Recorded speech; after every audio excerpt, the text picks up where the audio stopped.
நம்ம வணங்குற நம்ம தமிழர்களோட முப்பாட்டனா பார்க்குற முருகன் உண்மையில யாரு? 2000 வருஷத்துக்கு முன்னாடி குறிஞ்சி நிலத்துல வாழ்ந்த ஒரு தமிழ் தலைவனா, இல்ல புராணம் சொல்ற மாதிரி இமயமலையில பிறந்த ஒரு சமஸ்கிருத கடவுளா? இந்த 2 கேள்விக்கும் பின்னாடி ஒரு பெரிய வரலாறு, கலாச்சாரம், ஏன் ரொம்ப ஆழமான அரசியலும் ஒளிஞ்சிருக்கு. இன்னைக்கு முருகனை நிறைய பேர் சொந்தம் கொண்டாடுறாங்க. அவரை சுத்தி பின்னப்பட்டிருக்கிற இந்த அரசியல் வலைக்கு பின்னாடி இருக்கிற உண்மை என்ன? முருகனை தமிழ் கடவுள்னு பெருமையா சொல்றோம். ஆனா இன்னைக்கு நம்ம பின்பற்ற முருக வழிபாடும் கதைகளும் உண்மையிலேயே தமிழ் மரபை சேர்ந்தது தானா? அதை தெரிஞ்சுக்கிறதுக்கு முன்னாடி இந்த வீடியோக்கு ஒரு லைக் பண்ணிடுங்க. உங்களுக்கு முருகன் பிடிக்கும்னா முருகன்னு கமெண்ட் பண்ணுங்க. முருகன் அப்படின்னு சொன்னதும் பொதுவா நம்ம எல்லாரும் நம்புற கதை என்னன்னு சுருக்கமா பார்த்திடலாம். இந்த கதைகள் பெரும்பாலும் வடமொழி புராணங்களோட தழுவலான கச்சியப்ப சிவாச்சாரியார் எழுதின கந்த புராணம் மாதிரியான பிற்கால பக்தி நூல்கள்ல இருந்து தான் வருது. புராணங்களின்படி தேவர்களை சூரபத்மன்கிற அசுரன் ரொம்ப துன்புறுத்த அவங்கிட்ட இருந்து தங்களை காப்பாத்த சொல்லி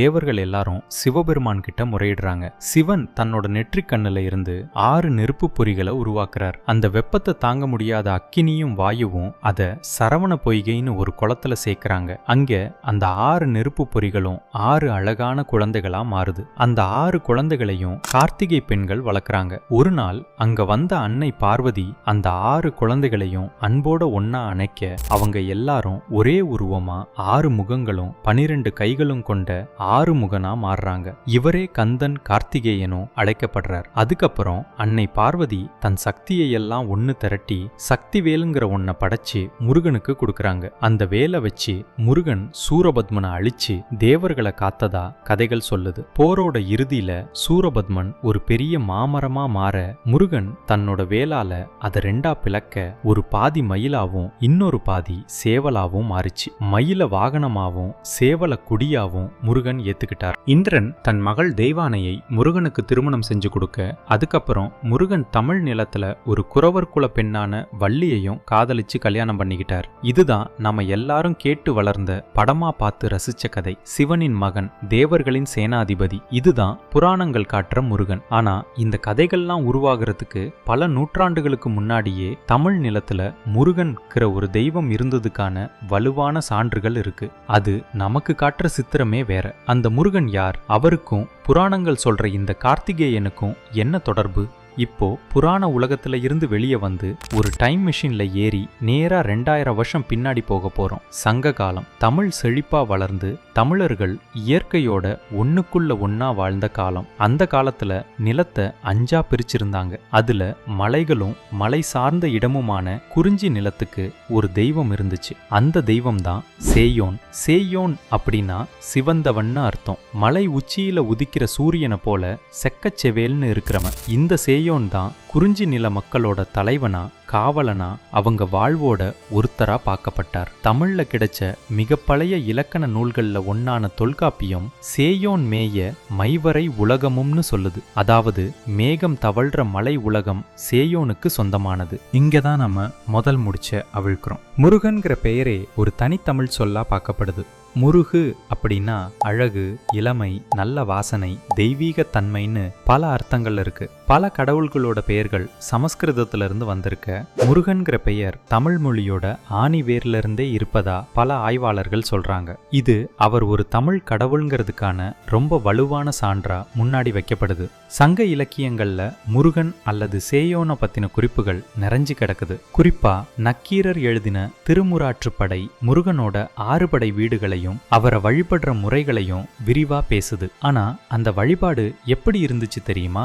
இன்னைக்கு இருக்கிற மாதிரி பெரிய கோபுரங்கள், ஆகம விதிகள்னு அப்படிப்பட்ட வழிபாடுகள் மட்டும் இல்ல. அது ஒரு மக்கள் வழிபாடு. வெறியாட்டுன்னு ஒரு முக்கியமான சடங்கு இருந்திருக்கு. ஒரு பெண்ணுக்கு உடம்பு சரியில்லைன்னா அது முருகனால வந்த அணங்கு, அதாவது தெய்வத்தோட தாக்கம் அப்படின்னு மக்கள் நம்பினாங்க. அந்த நோயை தீர்க்க வேலன்கிற பூசாரி கையில வேலை ஏந்தி ஆக்ரோஷமா ஆடி முருகனை வரவழைச்சு பலி கொடுத்து அந்த பெண்ணோட கஷ்டத்தை தீர்ப்பார். இது அந்த இனக்குழு தலைவனுக்கும் அவன் மக்களுக்கும் இருந்த நேரடியான உறவை காட்டுது. போருக்கு போற வீரர்கள் ஜெயிக்கணும்னு முருகனை கும்பிட்டாங்க. காதலுக்கும் அவர்தான் கடவுள். குறிஞ்சி நில மக்கள் தங்களோட வாழ்க்கையோட ஒவ்வொரு இன்ச்சிலையும் முருகனை கண்டாங்க. முருகன் அவர் ஒரு தெய்வமா மட்டும் இல்லாம தங்களோட இனத்தலைவனா ஒரு மூதாதையராகவே பார்த்தாங்க. சங்க காலத்துல முருகன் சமஸ்கிருத புராணங்களுக்கு சம்பந்தமில்லாத முழுக்க ஒரு தமிழ் நிலத்தோட தமிழ் மக்களோட தெய்வமா சேயோனா இருந்திருக்கிறார். இதுதான் முருகனோட ஒரிஜினல் ஹிஸ்டரி.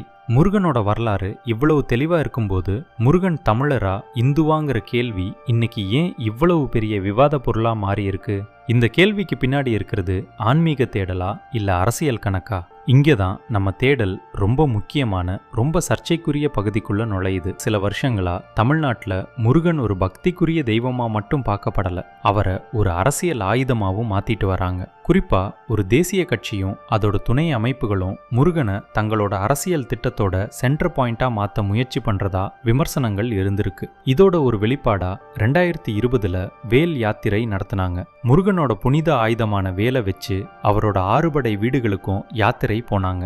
இது ஒரு ஆன்மீக பயணம்னு சொல்லப்பட்டாலும் அதோட உண்மையான நோக்கம் 2021 சட்டமன்ற தேர்தலை குறிவச்சு இந்து வாக்குகளை ஒன்னு சேர்க்கறது தான் அரசியல் நோக்கர்கள் பார்த்தாங்க. சமீப காலமா மதுரையில நடந்த முருக பக்தர்கள் மாநாடு மாதிரியான நிகழ்ச்சிகள்ல ஆன்மீகத்தை தாண்டி அரசியல் தீர்மானங்கள் நிறைவேற்றப்பட்டதா செய்திகள் வந்துச்சு.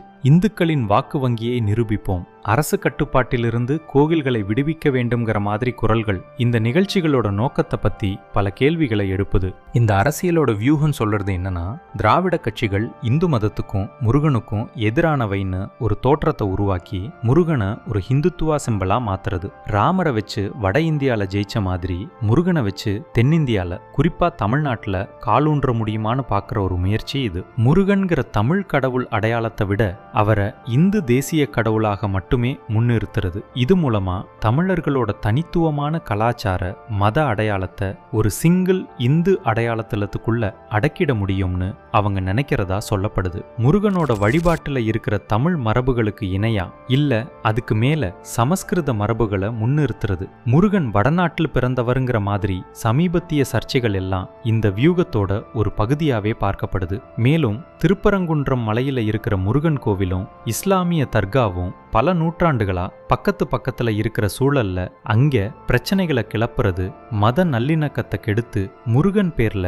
மத ரீதியான பிரிவினையை உருவாக்க பார்க்கறாங்கன்னு விமர்சனம் இருக்கு. இந்த நீண்ட வரலாற்று பயணத்தோட கடைசியில நம்ம எங்க வந்து நிக்கிறோம்? சான்றுகளோட அடிப்படையில பார்க்கும்போது முருகன் வெறும் புராண கதாபாத்திரம் மட்டும் இல்ல, அவர் பழந்தமிழர்களோட வாழ்வோட மொழியோட நிலத்தோட பின்னி பிணைஞ்ச ஒரு பண்பாட்டு அடையாளங்கிறது தெளிவாகுது. மலைகளோட தலைவனா வீரத்தோட விளைநிலமா தமிழ் மொழியோட ஆசானா இருந்த ஒரு தொல் தெய்வத்தின் மேல காலப்போக்குல பல புராண கதைகள் பூசப்பட்டிருக்கு. இந்த பார்வை உங்களுக்கு புதுசா இருக்கலாம், இல்ல இதுல உங்களுக்கு மாற்று கருத்து கூட இருக்கலாம். உங்களை யோசிக்க வைக்கிறது தான் இந்த வீடியோவோட நோக்கமே. இத பத்தி நீங்க என்ன நினைக்கிறீங்க? சங்க இலக்கியங்கள் காட்டுற முருகன் தான் உண்மையான முருகனா இல்ல புராணங்கள் சொல்ற கதைகளை நீங்க ஏத்துக்கிறீங்களா? உங்க கருத்துக்களை மறக்காம கீழே கமெண்ட்ல சொல்லுங்க. ஆரோக்கியமான விவாதங்கள் உண்மையை நோக்கிய நம்ம பயணத்தை இன்னும் சுவாரஸ்யமாக்கும். முடிவா முருகனை ஏன் தமிழ் கடவுள்னு சொல்றோங்கிற கேள்விக்கு இப்போ நம்ம கிட்ட தெளிவான ஒரு பதில் இருக்கு. அவன் தமிழ் நிலத்துல பிறந்தவன், தமிழ் மொழியோட வளர்ந்தவன், தமிழ் பண்பாட்டோட நீங்காத சின்னம். இன்னைக்கு நம்ம வழிபடுற முருகன் இந்த 2 மரபுகளோட கலவையா இருக்கலாம். ஆனா அந்த புராண அடுக்குகளுக்கு அடியில மிக ஆழத்துல ஒரு பழந்தமிழ் குரிசில் குறிஞ்சியோட தலைவன் கையில வேலை ஏந்திக்கிட்டு நம்மளை பார்த்து சிரிச்சிட்டு இருக்கான். அவனோட உண்மையான வரலாற்றை தெரிஞ்சுக்கிறதும் அடுத்த தலைமுறைக்கு கொண்டு சேர்க்கதும் நம்ம கடமை. இந்த மறைக்கப்பட்ட வரலாறு இன்னும் பலரை சென்றடைய இந்த வீடியோவை உங்க நண்பர்களோடையும் குடும்பத்தினரோடையும் ஷேர் பண்ணுங்க.